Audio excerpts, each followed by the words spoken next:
kama nilivyokuambia. Kwanza nataka nione judgment. Alikuwa na hiari ya kuleta hukumu aliyoshinda au hakuwa na sababu ya kutuletea? Na in fact siku demand hayo mambo hayo. Kwa hiyo tunaweza kusema kama hakuona kama mna mchango wa kumsaidia chochote. Alikuwa ameshinda, sasa mchango wa nini? Alikuwa anasubiri mambo tu ya hela. Hata ilikuwa ni kubwa, sio mimi ndio ambaye najua hata ilikuwa kubwa, hata wewe unajua kabisa kwamba kulikuwa na hata lakini mamlaka ya ngumi Tanzania kwa maana TPBRC bado unaweza kumshauri kwamba endelee kutafutia haki zake.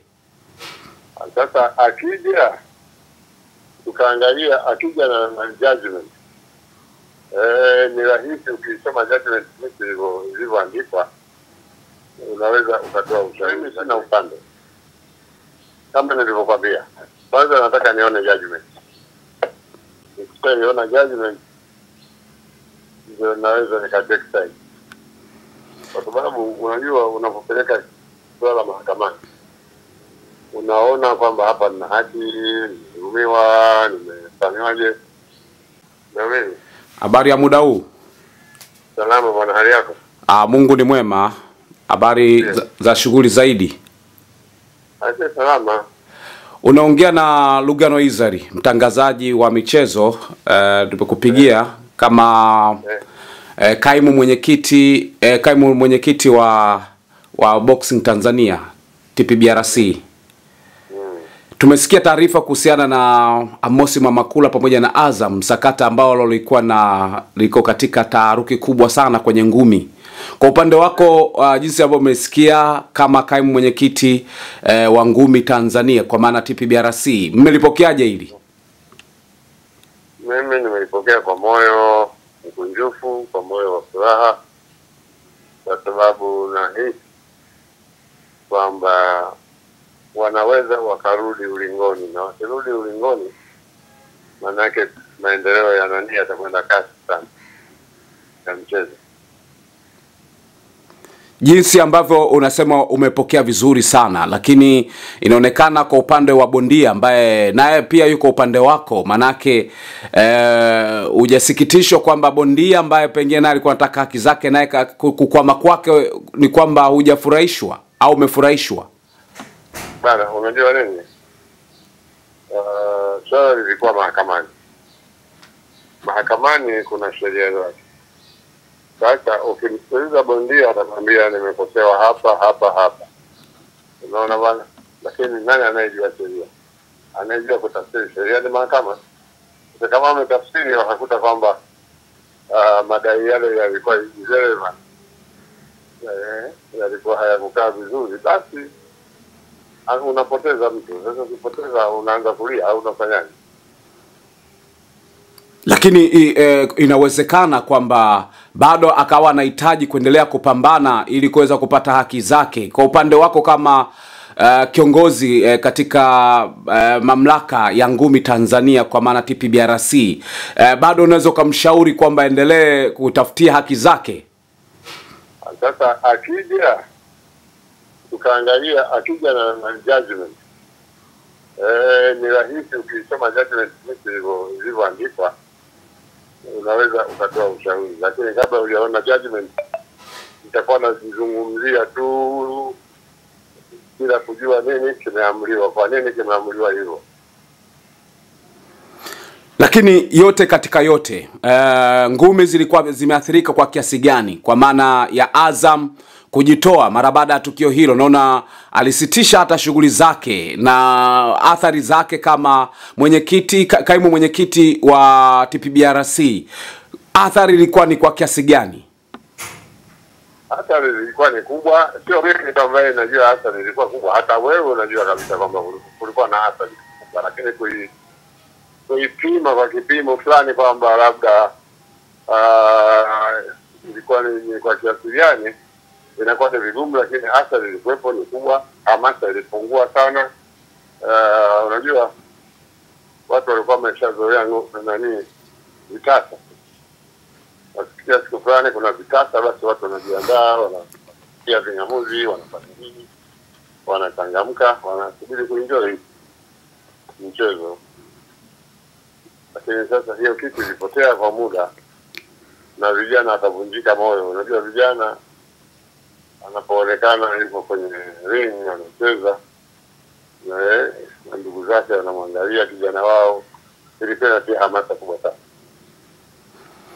Yote katika yote haya ambayo yanaendelea kwa sasa, uko upande gani? Ukiangalia Azam ambao ndio kwa sasa taarifa nasikia kwamba ni washindi, kwa upande wako au uko upande wa bondia? Mimi sina upande, kama nilivyokuambia. Kwanza nataka nione judgment. Nikiona judgment ndio naweza nikatake side, kwa sababu unajua unapopeleka swala mahakamani unaona kwamba hapa nina haki, nimehukumiwa, nimefanywaje, lakini sasa ninapokuwa imeamriwa mahakamani mimi naanza kuchukua upande, maana yake niseme mahakama imemonea. Kwa hiyo mpaka uone judgment. Nione judgment. Na chombo kama kile huwezi ukipinga mpaka umeona kwamba hapa naona kidogo kulikuwa na hii hukumu haikuwa sawa ninavyoona mimi, na unaweza ukafanya consultation na lawyer hivyo anakuambia kwamba hapa labda kama nimekosea hapa tukate rufaa hizi, lakini kwanza kutesta mimi ndio upande gani, ndio upande kwamba mahakama inaonea wapi. Kwa hiyo ndio. Kwa hiyo kwa namna hiyo unaweza kumwambia, kwa sababu Mwamakula ni bondia ambaye yuko chini yako, unaweza kumwambia akuletee hizo document na uzitazame.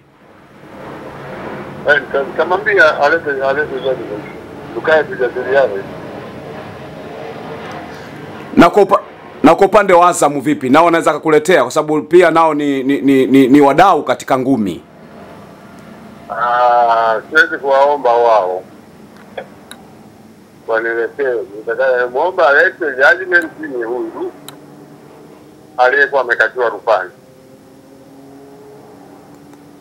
kwa sababu Azam walikata rufaa. Ndio kwamba maamuzi ya mahakama yalikuwa si sahihi,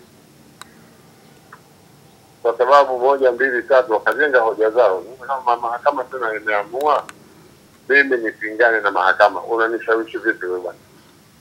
Kwa hiyo sasa hiyo judgment ukiipokea, kama kutakuwa na option unaona kabisa anaweza kaenda tena mahakamani na kwenda kukata rufaa nyingine, inawezekana pia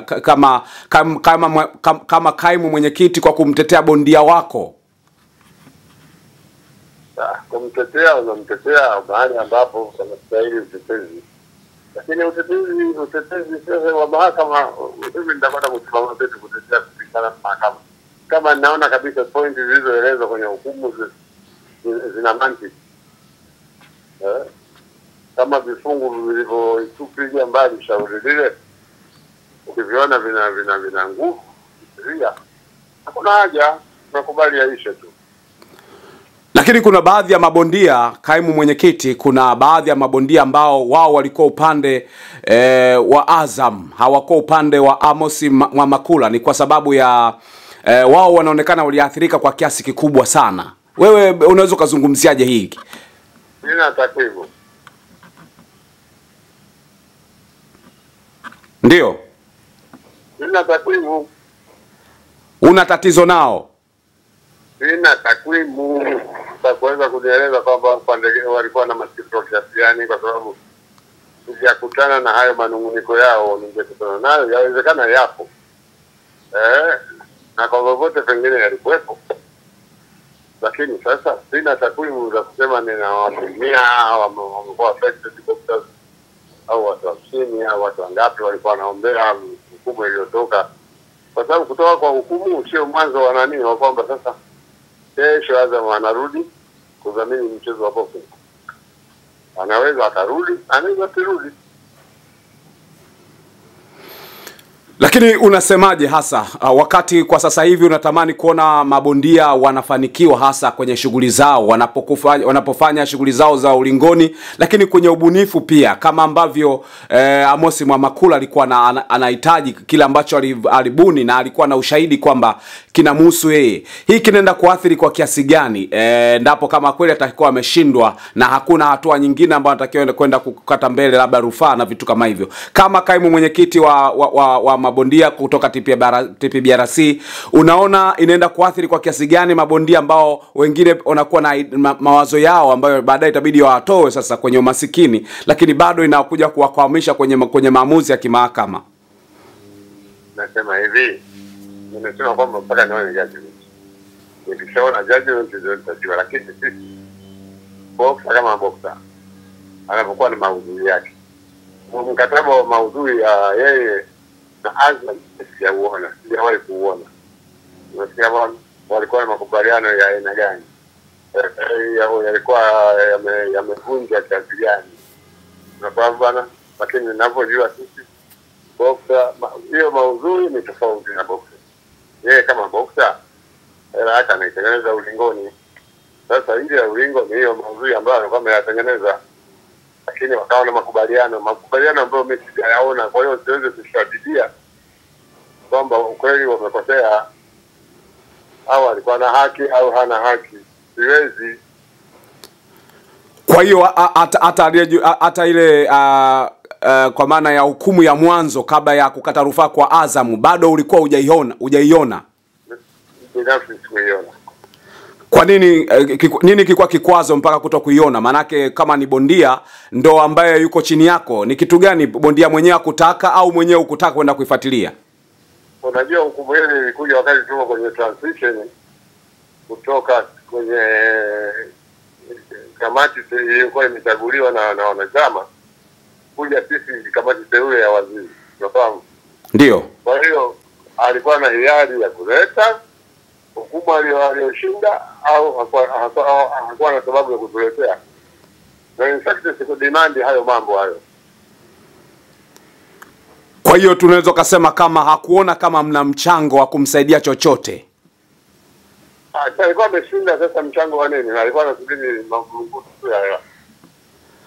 Kwa hiyo sasa hivi kama kakwama kwenye rufaa, ina maana akirudi mtampokea? Sasa ni kama mtendaji itakaa itazungumza, tutaangalia namna gani. Siwezi mimi kuamua tu kwamba itakuwa hivi. Emmanuel Salehe pia umezungumzia kwamba mlikuwa mmeitwa manake mmeteuliwa na waziri.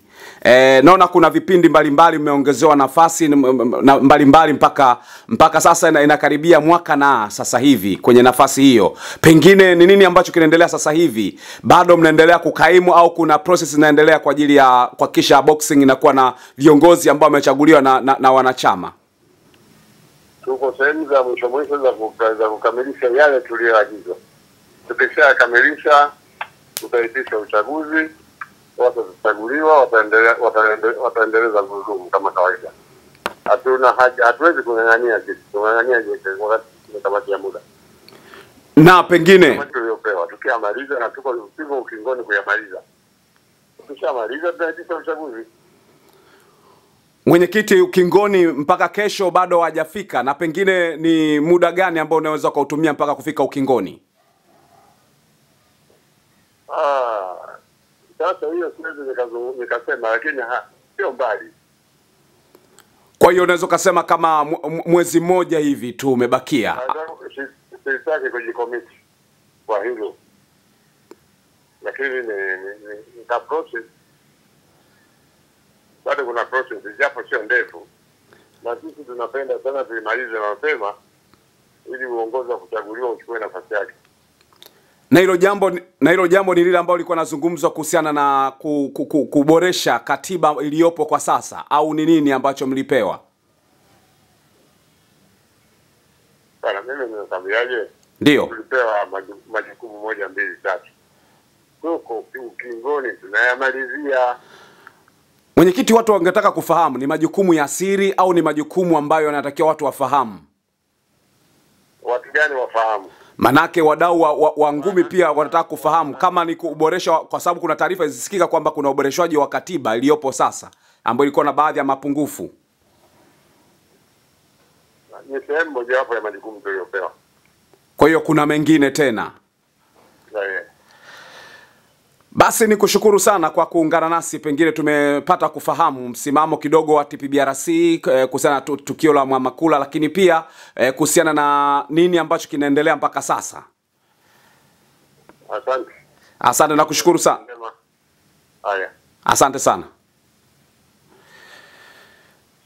Naam, nilikuwa nazungumza na kaimu mwenyekiti wa TPBRC, Commission ya ngumi za kulipwa Tanzania, ambaye nilikuwa nazungumza naye hapa ni Emmanuel Saleh, ambaye amezungumza kuhusiana na swala la Mosi Mwamakula, kwa maana ya bondia wa ngumi za kulipwa Tanzania, ambaye kwa mujibu wa shtaka lake lilikuwa na uhusiana na ubunifu ambao uliufanya ndio ambao Azam alikuwa anatumia kwenye vitasa, lakini akaenda mahakamani mara kwanza akashinda, akatakiwa alipe kiasi kikubwa cha pesa zaidi ya milioni 100 na kitu, lakini mwisho ya siku ni kwamba imerudi tena.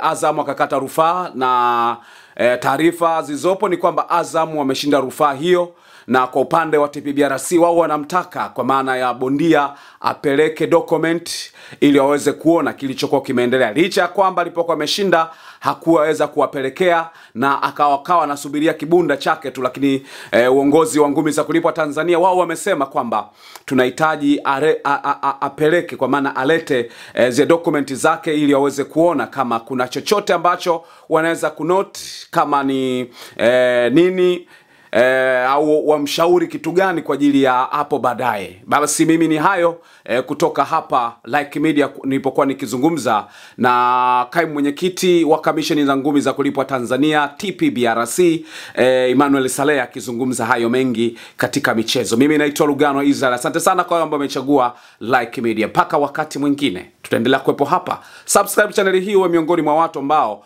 wanaendelea kufuatilia na kujua kinachoendelea katika michezo na ngumi za kulipwa hapa Tanzania.